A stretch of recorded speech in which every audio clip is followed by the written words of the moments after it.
I'd like to welcome everyone to today's UFC 210 Cormier versus Johnson 2 conference call.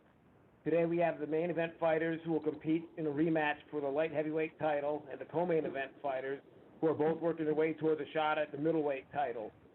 The event takes place next Saturday, April 8th at KeyBank Center in Buffalo, New York. And now I'd just like to welcome the four fighters who are on the call with us today. UFC light heavyweight champion Daniel Cormier, number 1 UFC light heavyweight contender Anthony Johnson, number 4 UFC middleweight and former middleweight champion Chris Weidman, and number 5 middleweight Gegard Mousasi. I'll now turn things over to the call center to open it up for questions. Perfect, thank you. If you'd like to ask a question, please signal by pressing star 1 on your telephone keypad. If you're using a speakerphone, please make sure your mute function is turned off to allow your signal to reach our equipment. Again, press star 1 to ask a question. We'll pause for just a moment to allow everyone an opportunity.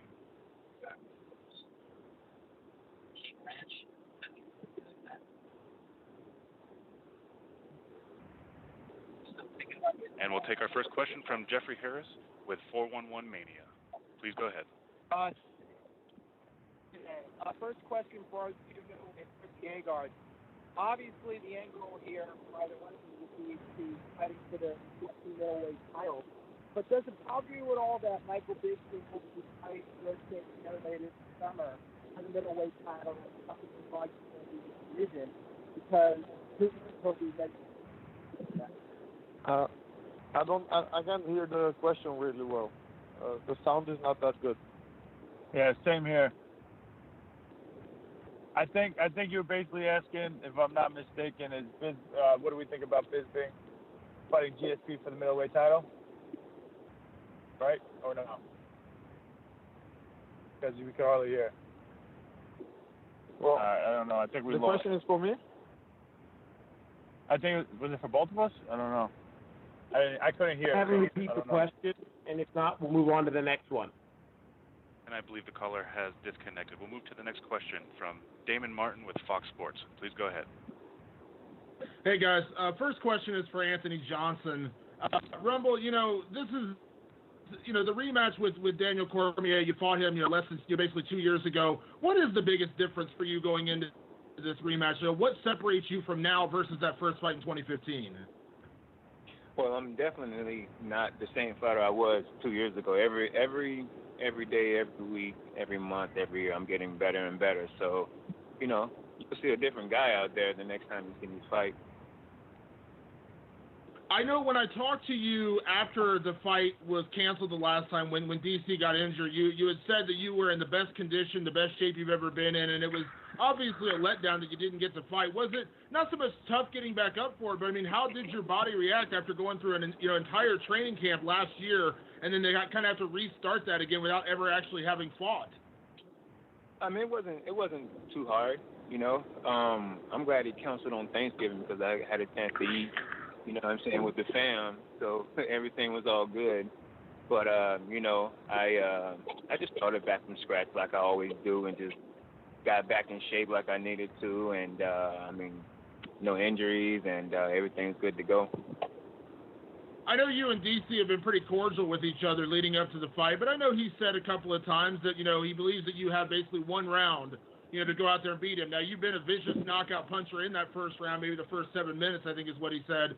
How do you feel about that? Is that just typical, trash talk, or how do you take that, that's kind of the perception that he has, that he believes you're really dangerous in that first round, but then after that, not so much? Well, the majority of the community believes I'm just a, first round fighter because most of my fights end in the first round. But, they're entitled to their own opinion, and that's fine with me. I have nothing to prove to anybody except myself. So if he wants to believe that and everybody else wants to believe that, that's completely fine with me. You, in the first fight, you came so close. You hit him and you knocked him down in that first round. If that same opportunity comes up in the second fight, do you believe that you'll be able to capitalize and get that finish, to get that clean knockout like you had over Glover, like you had over Jimmy Manuwa? Yeah, of course. I just have to. I just got to go out there and be myself and do what I do. If I I hit him one time and he drops, and I go after him again, and I hit him again, he's definitely in trouble for the second punch. But punch or kick or whatever it is, But Daniel, you know, he has a great chin. He's a great athlete. So, you know, he won't be easy by any means necessary. So, you know, we'll see what happens. We have a week till we find out, technically, you know. So let's just wait and see what happens. And a question for DC. You know, DC, I know legacy is important to you. I know when you retire from this sport, you know, you want to leave it behind in a way that, you know, we think of you as one of the greatest of all time. Does getting a second win over Rumble get you any closer to that, or is it ultimately always going to come down to that John Jones rivalry? I think beating Rumble again, it'll help, but ultimately it will come down to my rivalry with Jones. Anthony has done a tremendous job as he's come up in weight classes, but you know, we're talking about a rivalry with a guy that many consider the greatest fighter of all time. So wins over a guy like John Jones is what's going to really, you know, probably be the one thing that solidifies where I'm trying to sit whenever I retire from the sport. At the end of the day, I do have a tough challenge on my hands next week. Beating Anthony again, it'll just be a closing the chapter, you know. I mean, people really do believe in him, and they really do love the knockout, you know. So he gets a reputation for being, you know, the scariest guy. So beating someone like that twice really should cement who I am and everything else I've done. But ultimately, I think it will depend on the rivalry with Jones.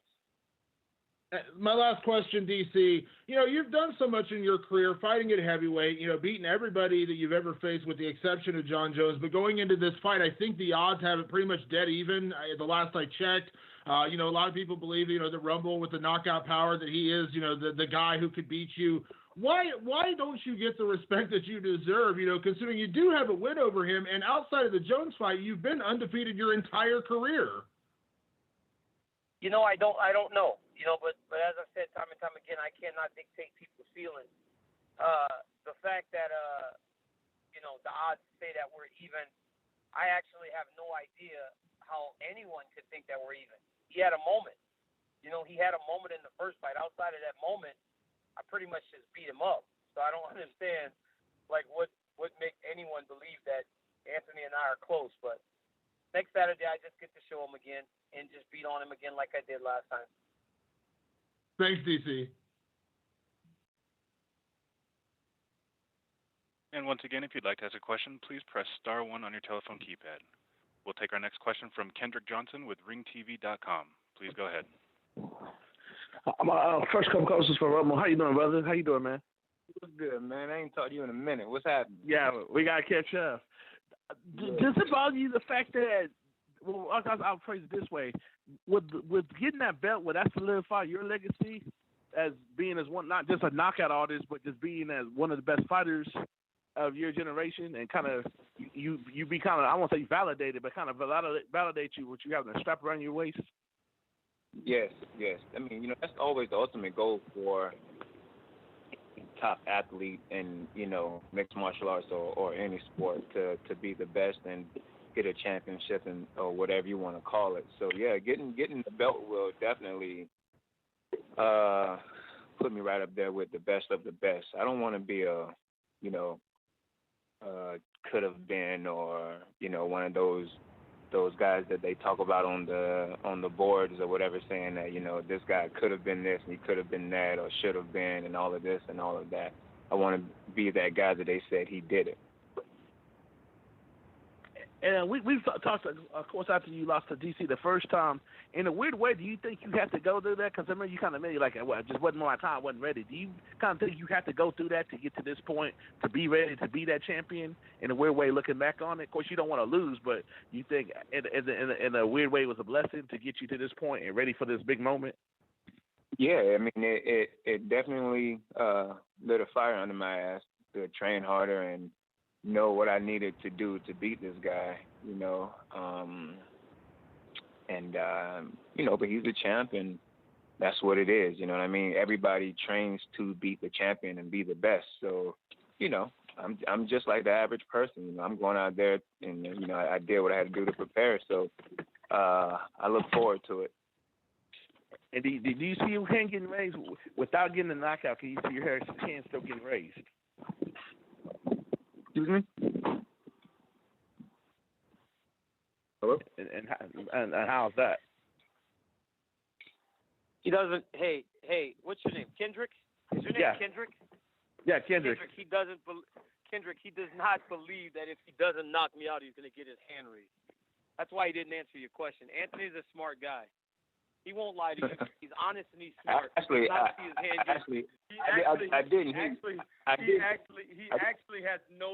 has no doubt in his mind that if he doesn't knock me out, he's going to win. So Kendrick, don't waste your breath and your time. He knows. He knows his only path to victory. Well, I pose my question to you. Is there a way you win without having to grind it out, or are you just going to do the same thing as fight one, grind it out and just do your thing? I can make it easy and do that to him, or I can just beat him up on the feet. I can do whatever I want, Kendrick. That's the difference between him and I. He's got one way to win the fight. I can win any way I choose to. Gotcha. So would you stand and get in a knockout drag out like you did with Alexander, or are you just going to keep it safe? If I need to, I will. If Anthony makes me, then I will. It really does depend on how I decide to fight this fight, Kendrick. And what's his confidence come from? Just for the fact that you already beat him, or just something that you added to your repertoire that we haven't seen before? I mean, I've been training him and I've gotten better. I feel like I'm a better fighter today than I was the first time. You know, the first time we fought, I fought him on 3.5 weeks' notice. I had a 3-week training camp. and still outworked him. I mean, I know I was a different opponent than his previous guy, but he still had a full training camp. I had 3.5 weeks to get prepared for a championship fight and still found a way to outwork him. What's going to happen now that I've been training for him for 12 weeks? It's going to be worse than the first one. What's your take to critics, DC, that said that you lost the step since the surgery? I have no idea what people are talking about. I fought Anderson Silva on 2 days' notice, and I beat a guy that people consider the greatest fighter of all time, 30-26 across the board. There was no danger in that fight. That was the easiest fight of my entire career. I don't know how I lost the step. If anything, I feel like I can still get takedowns whenever I choose to. Look forward to seeing y'all guys. I got 2 questions for Chris. Chris, do you think this is a crossroads match with the fact that you lost the last 2, or are you not putting any extra pressure on this fight? Crossroads? No, I don't see it as a threat. I see it as a challenge. You know, I got a tough guy in front of me who's put in all areas, experienced guy who's on a win streak. Something I'm very familiar with is fighting guys on win streaks. I want to become the best in the world. I want to get that belt back. And fighting a guy like Mousasi is just the type of guy I need to do it. So I'm more motivated than ever to get the job done, especially coming off of 2 losses. And would you like being in New York and like fighting in New York? Do you feel any less pressure, the fact that you got that out your system, fighting at 205, or is it still like another big deal and kind of extra pressure fighting in your home state? No, I mean, I wouldn't say it's extra pressure. I didn't really feel like it was extra pressure last time. It was just an awesome experience for me, to be honest with you. It was a dream come true to finally fight in Madison Square Garden after all the work of getting it legalized here, to have all my family, friends, and fans there. It was just an amazing experience. And then, to have it go the way it went was obviously was tough. It wasn't what I expected to make a mistake, get hit with a flying knee, and then all of a sudden I'm sitting there with blood running down, thinking I can't believe this is happening. So I'm more motivated from that setback, because I feel like the harder of a setback you have, the more major of a comeback you can have. And I just feel the glory I'm going to feel after this fight is like no other I've had in my career. And final question is a 2-part question. What do you feel a win would put you out in the state of y'all crazy division? And what do you think with the state of y'all crazy division with the whole GSP Bisping thing? I mean, I only can control what I can control. I don't worry about the things I can't control. I can control me beating Mousasi on April 8th. That's all I'm focused on. As far as Bisping and GSP, I think it's definitely going to hold up the division. I don't think it's a weird fight to have for the middleweight title for sure. I understand people getting upset, but I just feel like everything's going to work out for me. I'm going to get that. I'm going to get the belt back. and I just have to take one fight at a time, and it'll work out for me. So what do you think a win puts you at in the division? You back in the running? Of course, I'd love to fight for the title right away, but I have no idea what's going to happen. I could fight 2, 3, 4, 5. I don't care. I'm focused on the process. I'm enjoying getting better, and I'm just focused on getting better. Eventually, the title shot will come. That's going to happen. All right, good luck to y'all guys next week. Look forward to watching you on Buffalo. Thank you. Take care. And we'll take our next question from Steven Morocco with MMAJunkie.com. Please go ahead. Hey, question for Chris and Gegard. Has your, kind of following up on the previous question, has your perception of what it takes to get a title shot changed in the past year? Start with Chris. Not really. I know you keep winning and you get the title shot. I've had it obviously before, and I didn't expect to get it after losses. So it's gonna happen with wins, and I don't know what the heck that noise is, but and then that's pretty much it. No, I don't. I think the sports changed a little bit with the belt system, but I don't think it's gonna affect me. And Gegard? Well, I need to get this win. That's the most important, and I'm ready. I'm more than ready, and after that, it's just a popularity contest. Let's be honest. Joe Romero is next, but he's not getting his shot simply because he doesn't speak English. He's Cuban. Those things matter. But at the end of the day, I need to win. So I need to do my job first, and then we see how it goes. So what do you guys think of that ultimatum that Bisping gave to GSP? Basically, put up or shut up by July. Do you think he's actually going to fight Romero if GSP doesn't step up? No. Just talk of Bisping. Bisping just talks. So what do you think is going to happen? Nothing. He's gonna wait, make a Mickey Mouse fight, and then it's not. I don't think he wanna fight Joe Romero, or he wants to delay it as much as possible. He said himself he's gonna retire in 1 or 2 fights. So obviously he's looking for a big fight to get a little bit money. You can't blame the guy. He wants to take care of his family, make money. Good for him. But and then moving on, the number one contender has to get his shot. Gotcha. And then moving on to Daniel and Anthony, when do you think they'll pair the winner of your fight with Jones? Do you have any thoughts on that timeline? Maybe start with Daniel. I don't know. The focus is really on Anthony, man. I can't really worry about what's next, because even though I believe that the path to victory or in my favor, his one way of winning is very dangerous. He could actually knock me out in no time. That's a big possibility. So I'm just worried about Anthony. Man, I can't waste my energy anymore on a guy that hasn't been around and that truly cannot be trusted to be eligible to fight. It's hard to really do that. And Anthony? Yeah, Johnny hasn't crossed my mind at all, or what's after this fight. I'm focused on Daniel, and that's all I need to focus on right now. So I'll think about whoever and whatever, April 9th, maybe April 10th. Okay. And one quick question, if I could. You mentioned that you don't want to be the guy that's bad-mouthed on message boards, but I guess my question is, do you still read message boards? Who, me? Yeah, you, Anthony. Yeah, sometimes, people will, some friends of mine or whatever will, send me a link, you know what I mean, and I'll just happen to read it if I'm not doing anything. So from time to time, I'll, catch stuff here and there. But why does it help you, or is it a part of staying grounded? Does it do something else?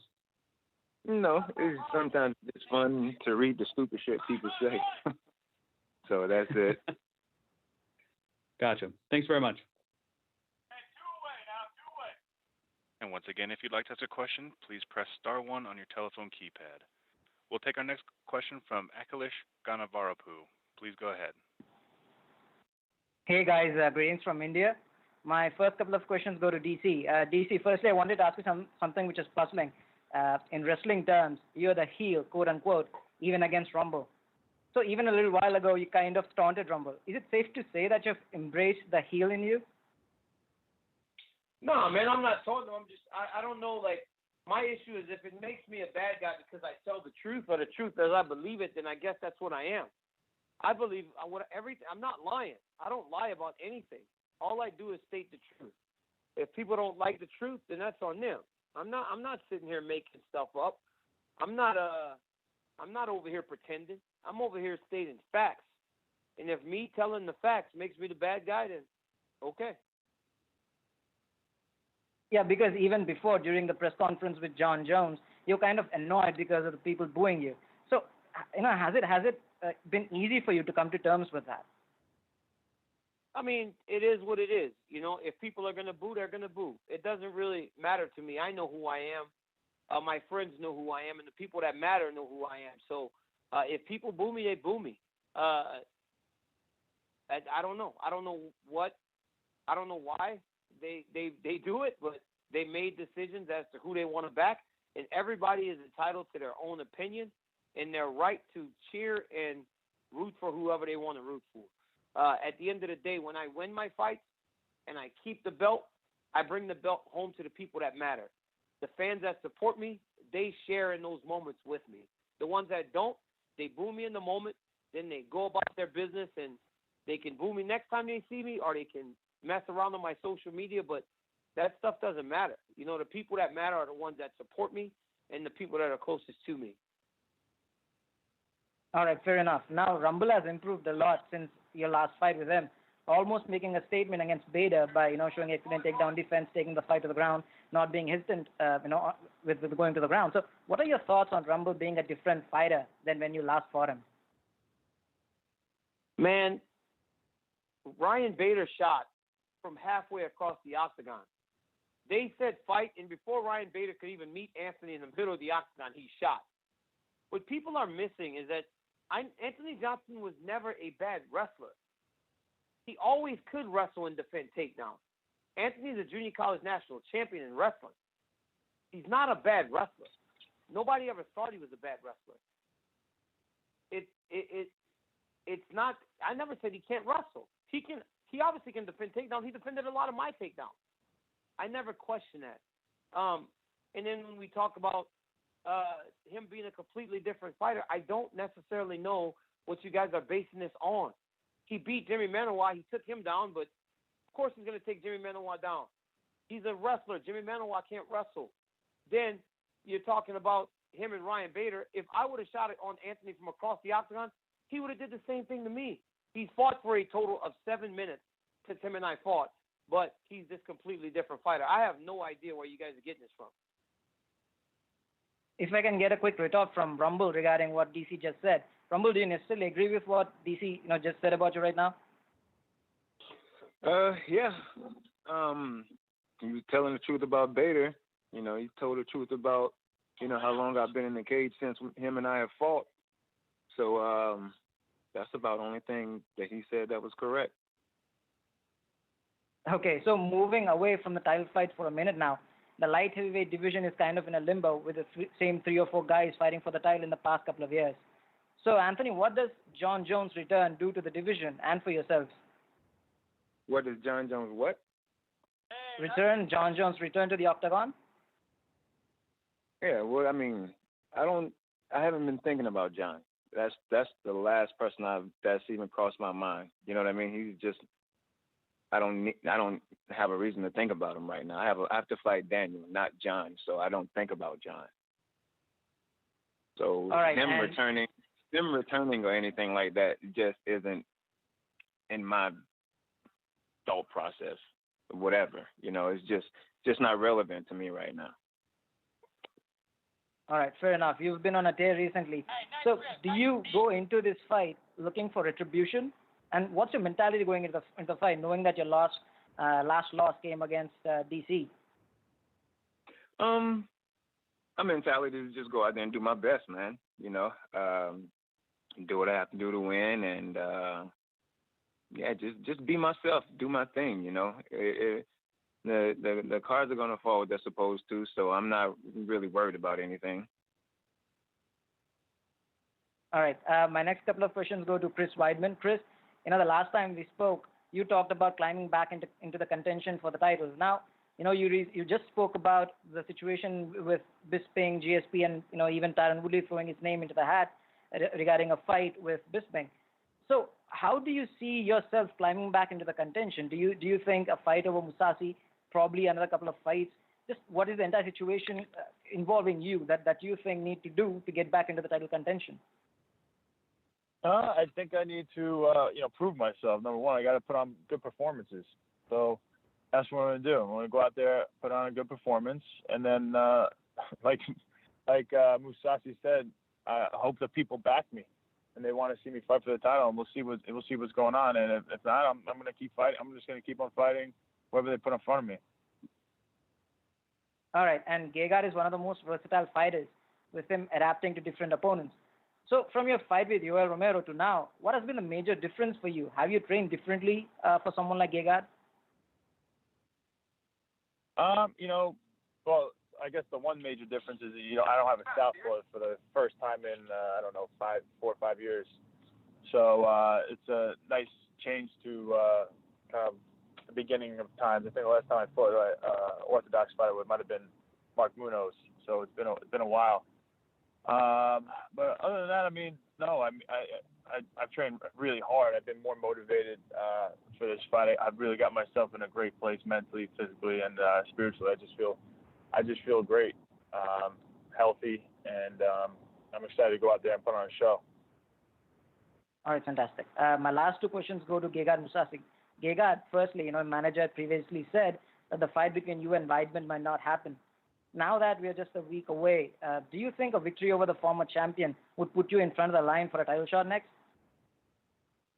Well, I don't think so, but Yoel Romero is next. He's the number one contender. I'm not focused on the title right now. I'm just focused on Weidman and to get the win. That's all. All right. Now you had faced someone who was, who had a wrestling heavy style against Latifi before. Now the way you adapt to different fighters or different styles is very impressive. So I just wanted to know, how do you see this fight unfold?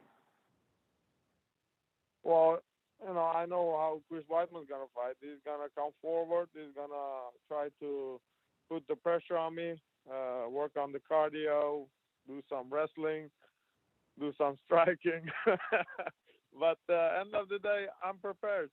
I know exactly what he's going to do. So I'm more than prepared. I got my skills, I think, and I'm going to show it April. So I'm very confident. That's all I can say. All right, one last question for you, Gegard. After your last fight, during the post-fight press conference, you kind of emphasized on the need to talk properly, the trash talk to get into the title contention now. Do you see that, that's still the case for someone like you who is on a winning streak? And, if you beat, as you said, Weidman, you would be beating a former champion. Do you think that's still the case for you? Well, no, I'm just speaking my mind. I'm not acting. I'm not an actor. Some guys, they're good at trash talking. They put on an act. It's WWE. But, end of the day, I'm just me, just speaking my mind. And, what can I say? I'm coming to fight. That's all I can say. I'm looking forward to the fight. All right. Thank you, guys. Thank you for the time. And we'll take our next question from Jeffrey Harris with 411 Media. Please go ahead. Sorry about that earlier. I was having some phone connection trouble. Anthony, it is almost 10 years from the year you had your very first UFC fight in June 2007, and this will be your second shot at the title, and it's hard enough for a fighter just to get one shot at the UFC title. Do you think you need this belt to complete and round out, what's already been a very impressive career? Oh, of course. Yeah, getting the belt will definitely put everything in place for me, and mentally, you know, it's like an obsession. You know what I'm saying? I definitely will go out there and do my best and do what I have to do to win. And whenever my career is over with, I can sit back and say I did it. Now, if you talk to yourself from 10 years ago, that time when you first came into the UFC, would you give yourself from 10 years ago any advice, or would you give him any tips? Yeah, don't be dumb, like I used to be. But you know, if I could go back and learn something, it would definitely be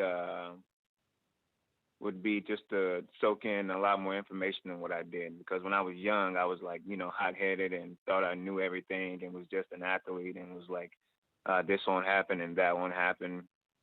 So, you know, when you're young like that, you know, that's just how you think.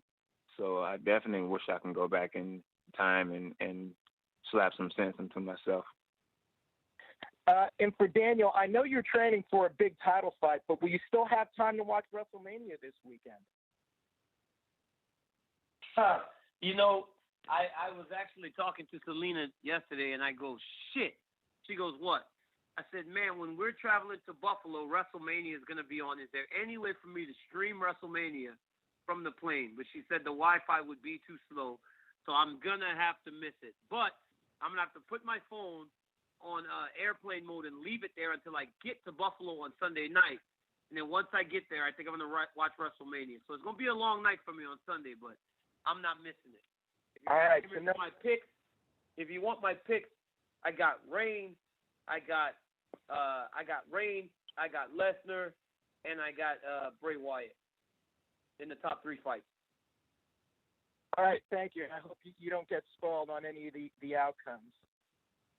Guys, and good luck to all of you. Can't wait to see these fights. Thank you. And that concludes today's question and answer session. Mr. Lockett, at this time, I'll turn the conference back to you for any additional or closing remarks. I'd like to thank everyone for participating in today's conference call. Just a reminder about next week's UFC 210 Fight Week schedule. UFC 210 Ultimate Media Day will take place on Wednesday, April 5th at 12:30 p.m. Eastern Time at KeyBank Center in Buffalo. Our UFC 210 Open Workouts will take place on Thursday, April 6th at 11 a.m., also at KeyBank Center. Please look for the UFC Public Relations to send out our UFC 210 PR and event schedule very soon with all the details of our media availability next week. Again, we'd like to thank all the fighters and all the media who joined in today's conference call. Thank you, and we'll see you next week in Buffalo. And this concludes today's call. Thank you for your participation. You may now disconnect.